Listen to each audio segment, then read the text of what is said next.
Yo, what's up mga man?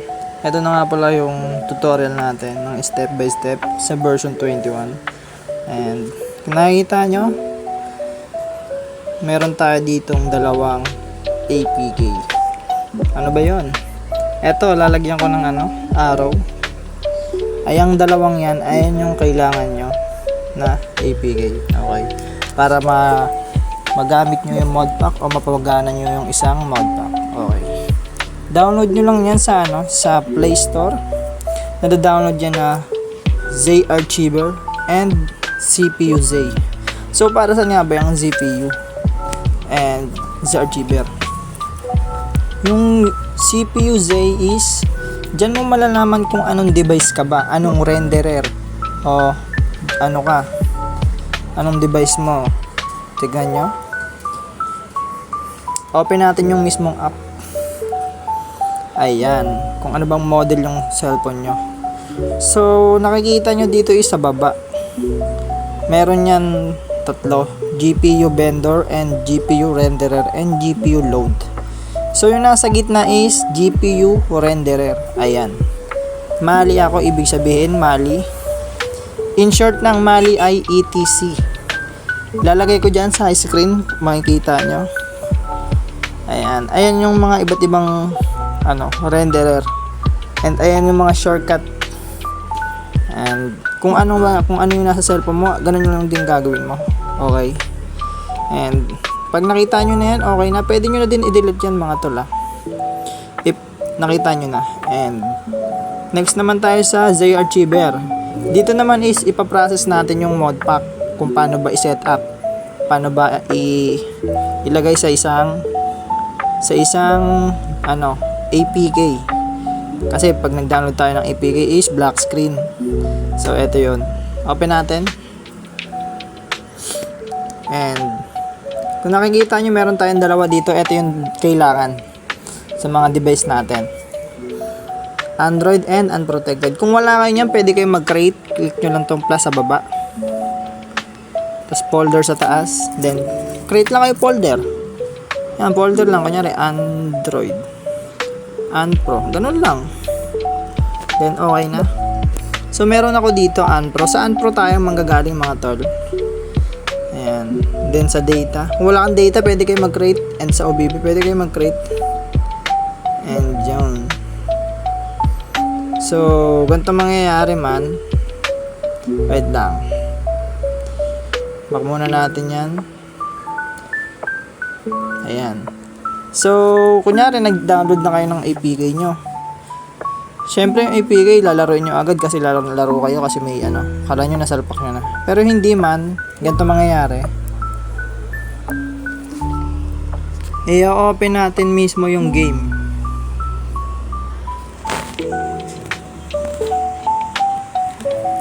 Ayan. Kung nakikita nyo, i-click ko yung offline. Pag kinilik ko yan, ganito mangyayari. Ayan, black screen. Diyan nangyayari yung black screen man. Ibig sabihin, hindi nyo pa na set up yung mismong mod o yung com.rockstar. Ngayon, salpak natin man. Punta ulit kayo sa ZArchiver. If na-download nyo na yung mod natin o yung mod pack, kunyari eto. Eto. Ayan, sa screen. Yan.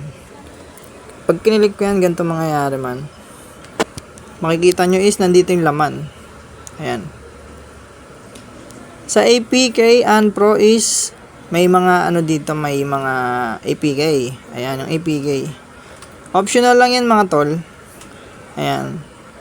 And, kung Android 14 to 16 to 15 kayo, huwag yan delete yung APK nyo man. Kasi possible na gumana pa sa inyo yan.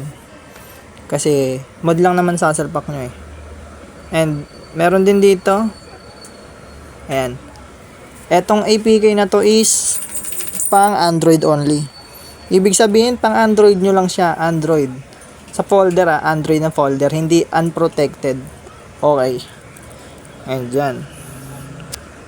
Kung makikita nyo, may nasabi dito, delete mo yung config and mods pag Android ka. 'di ba?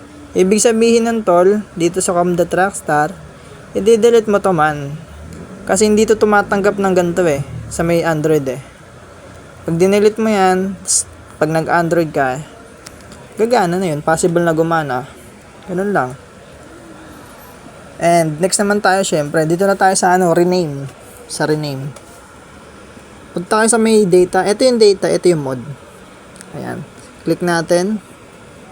And andito sa file. And hanapin nyo yung TextDB. Yung TextDB is dito kayo magre-rename. Ayan, ito yung mga i-rename nyo mga tol. Ayan. Kung nakikita nyo, 3 lang yan. Pero i-open natin sa loob, sa GTA 3, ito yung lalabas. Ayan. Ayan ang i-rename nyo. So, paano nga ba mag-rename? So, kanina, sinabi ko sa CPU-Z is kung anong renderer ba kayo o anong GPU kayo, kung Mali ba kayo o ETC ba kayo o PBR o DXT. Yan, nilagay ko dyan sa baba para makita nyo. Ganito mag-rename. Diinan mo lang tong folder sa may pangalan wag yung white. Then rename. Yan, kung nakita nyo is select nyo lang tong 3, ETC. Then ETC, yan lang. Then DXT. Then kung PBR. Ayan. So ETC ako man, okay na. Etong 3 lang babaguhin nyo and the rest, eto din. So 4 nga pala ang i-rename. Ayan, 4 pala. Mali ko. Ayan, 4. Ito yung same lang process. Tigta 3 yan tol. Kung napapanood nyo, tigta 3 yan. Ayan sa TXD, tigta 3 yan. Ayan. And if ma-finish nyo na yan, i-back nyo. Back, and back. Doon naman tayo sa pag set up ng mod. Okay. Kung nakikita niyo tong data, 'di ba? Ayan yung natin, ito yung mismong mod. Comdat Rockstar. Gawin nyo, select nyo lang yan, diinan nyo, then copy. 'Di ba? Nakopy nyo na. Kunyari, nakopy nyo na. Yan, nakopy nyo na. Ito na siya, ito na. Nakopy nyo na. I-copy nyo na lang Then, punta kayo sa data. Ito sa data. Yan. And dito. I-paste nyo siya dito. Di ba may nakasulat na dyan sa taas? com.rockstargames.gta. So, ayan yung kanina, yung inopen natin ng GTA na black screen. Ibig sabihin, nag-loading siya. Pero walang laman. Ngayon, i-paste natin tong data na nirename natin kanina. Paste lang natin. Yan. Replace. Then, okay. If makita nyo na okay na yon, back nyo lang. And, punta tayo sa GTA. Di ba kanina, ayaw gumana. Ngayon, open natin. The moment of truth.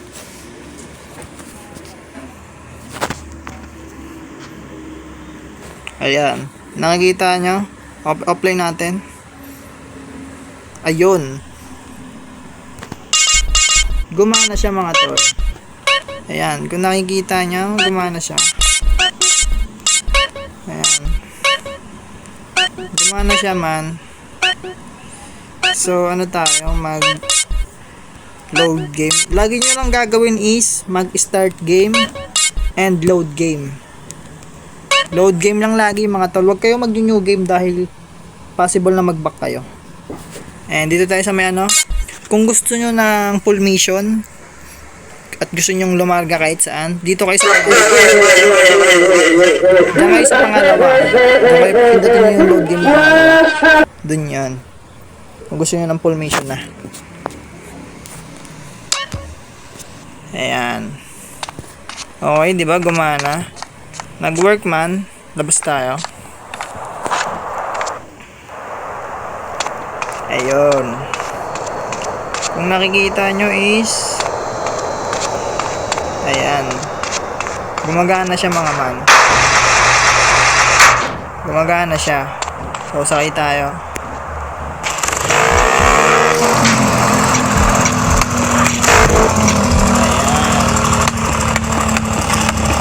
Nakikita nyo, work naman siya, work.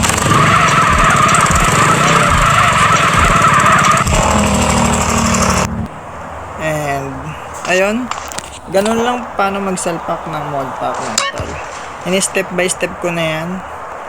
And if hindi nyo maintindihan, balikan nyo lang ulit yung na-miss nyong video o yung kung may hindi kayo nagawa o nakalimutan kayo man.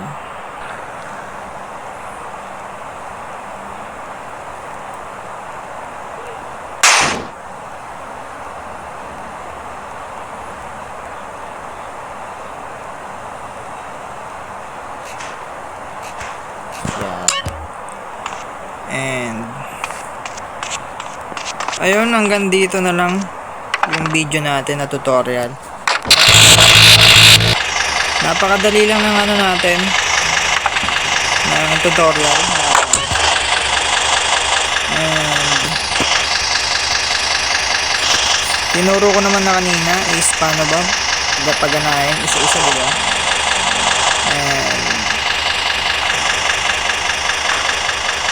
And yun, hanggang dito na lang yung video natin man. And shoutouts to all my subscriber. Thank you sa pag-support man wala TikTok. And yun, thank you man.